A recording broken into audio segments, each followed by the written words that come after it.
Good morning, everyone. Thank you very much for being with us this morning. It is a beautiful day. You know, it was in this city quite a while ago that Thomas Hooker came up with the whole notion that people could govern themselves and that they were endowed by their creator with certain rights. One of them was self-determination, self-government. It's where constitutional government was born, and the notion that the government of the people, by the people, and for the people was created. What we're here today to talk about is to get the people back in this building. It's been a year, folks. It's been a year. Our system of government is not wired for one-person rule. One person has been ruling Connecticut through executive order. Came to us initially, nobody knew what we were confronting. Understandably, it was imposed. But then in September and again in January, the governor asked for these executive orders. And in January, asked for orders to go through May. The legislative majority said no. April 20th is all he needs. This governor has been guided by science, data, and metrics. And last Friday began to open up Connecticut because it was time, guided by that science. It's time that we let the science govern the opening of this building. There's no reason why we can't open this building like we're opening Connecticut to the same level and extent, making sure we keep masks, social distancing, and the proper protocols in place to make sure that not only the people who work here, but anybody who decides to come here maintains a safe place and environment to be. This is the people's government. They have a right to be part of this process. But this process has been nothing but exclusionary. A virtual legislative session excluded 25% of Connecticut who had no connectivity to the internet. We see legislators getting cut off by the committee chairpersons.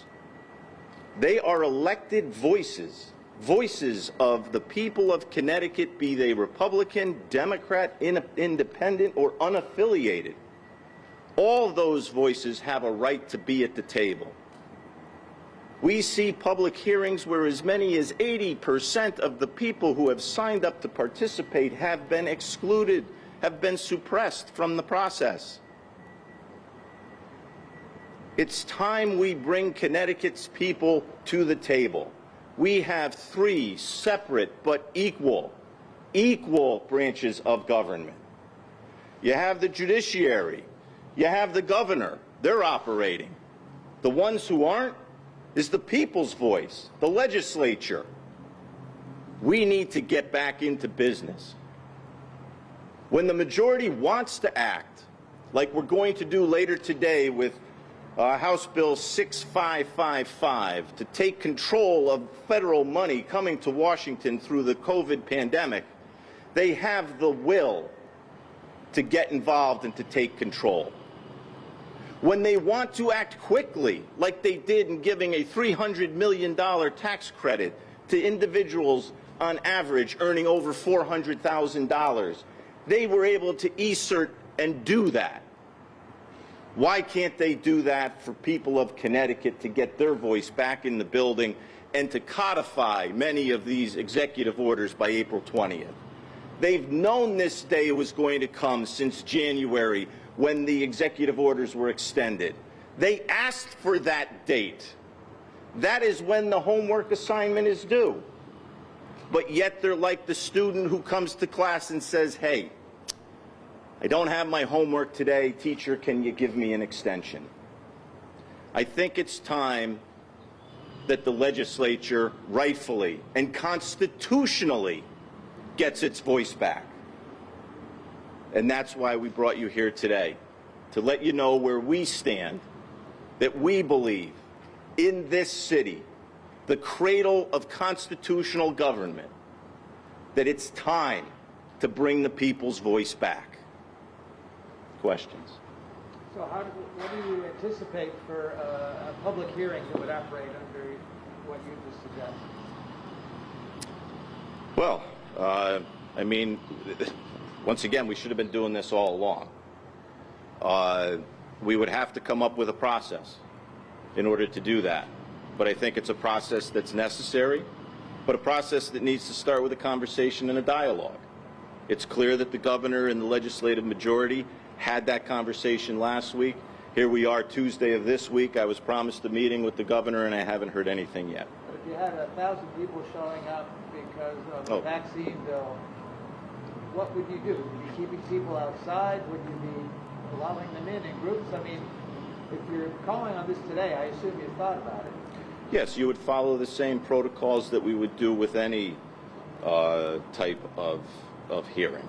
So, for instance, right now there's requirements for masking, there's requirements for social distancing. I think outside you have up to 200. So you're only going to allow so many people to congregate based on what we're following in the protocols that we have. We want to make sure that we continue to have safe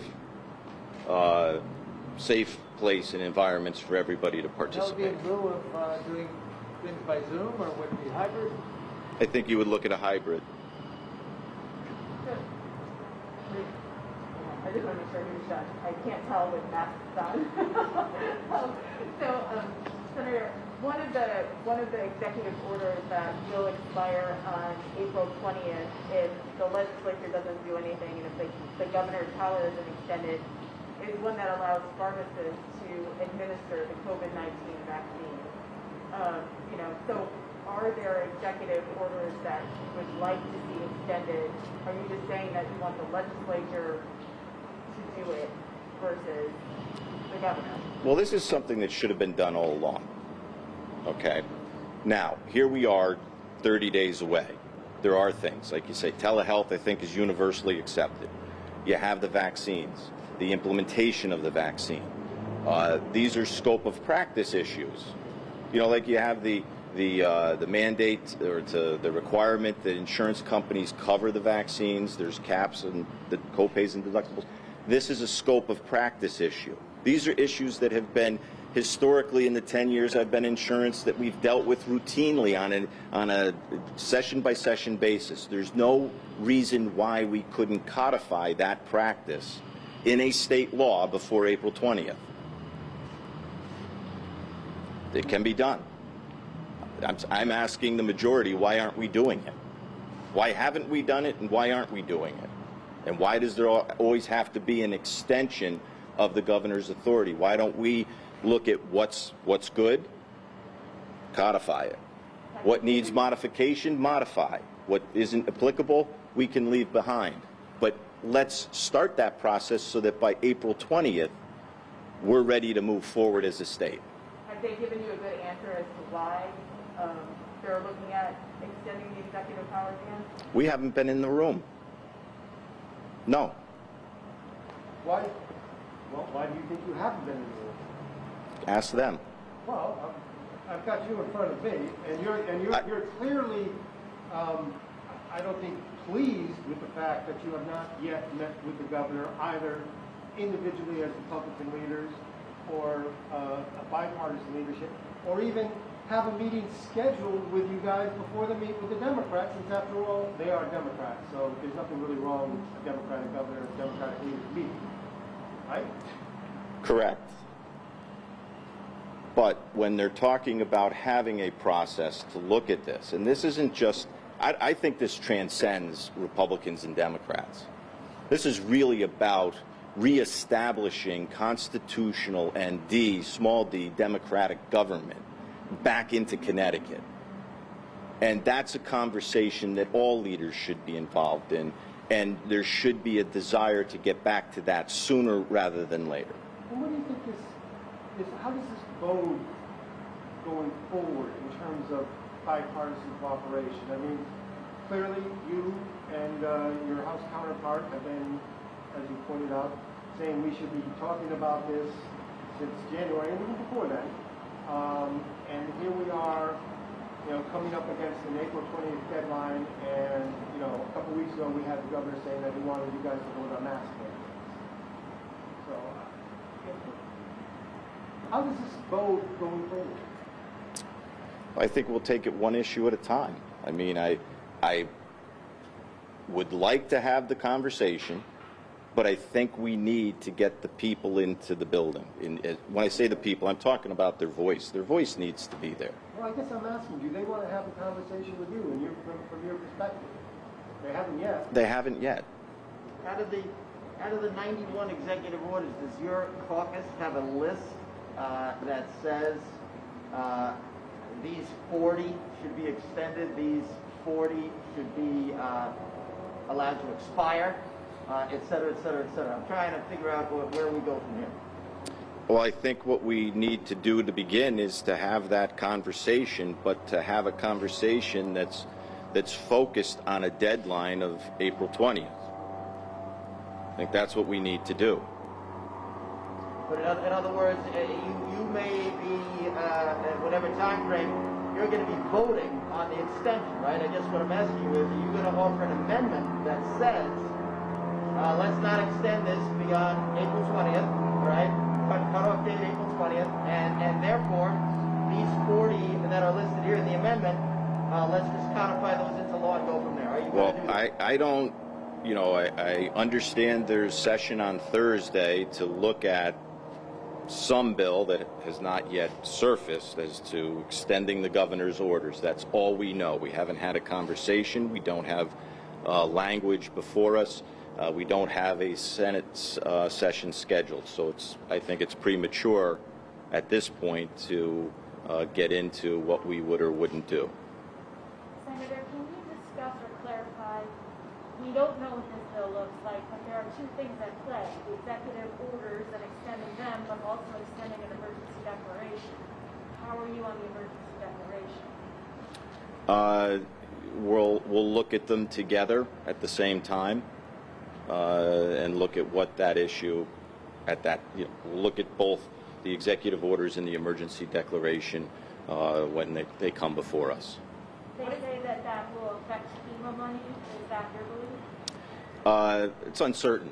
It's not my understanding of it. I've written a letter to the governor asking for clarification on that point and whether or not the Biden administration's national emergency would be sufficient to cover that.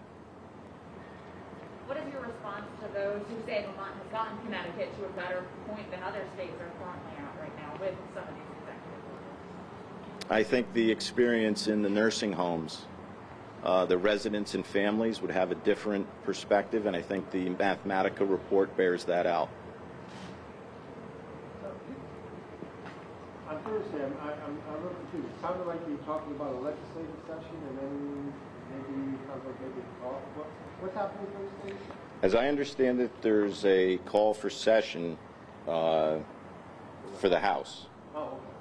And I don't know what's on that agenda, but you hear rumors in this place, and so I think it's going to be executive orders and their extension. If I can ask again another way, can you give us a couple of examples of executive orders that you would like to see expire on April 21st? Expire. Off the top of my head, I don't know at this time. Well, should bars be reopened? Restaurant, once again, what we want to make sure is that as we move forward with safety protocols, okay? We're not saying that COVID doesn't exist.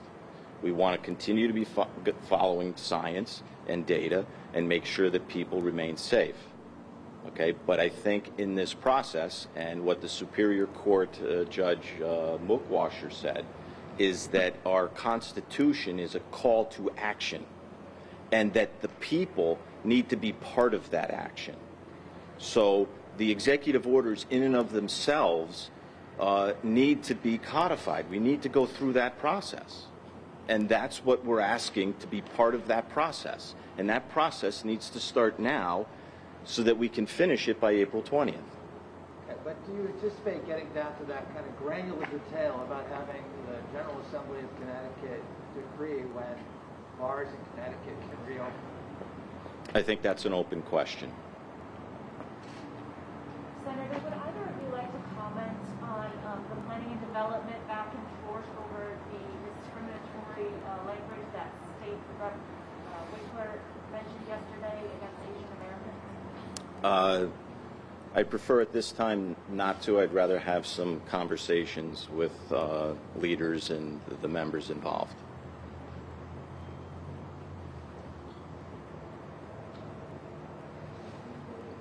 Okay, thank you very much.